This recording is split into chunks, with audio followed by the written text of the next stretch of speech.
Hey everyone, welcome back to my channel. Today I'm going to show you how to upload a Pinterest pin. So I'm currently on the business hub of my Pinterest page, the back end of my Pinterest. Be sure to set this up before you go ahead and upload your Pinterest pin, just so then you can have more analytics on the back end. From here, I'm going to go into this middle of these three different sections and create pin.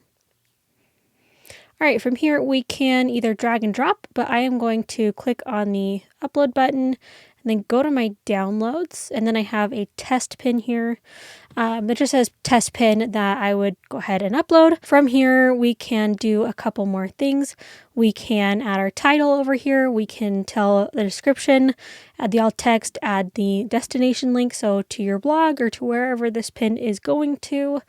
And then we can either publish it immediately or schedule it for a later date. Other features are over here. We can add another pin. If we come over here to the 3x3, we can either delete it or duplicate this pin.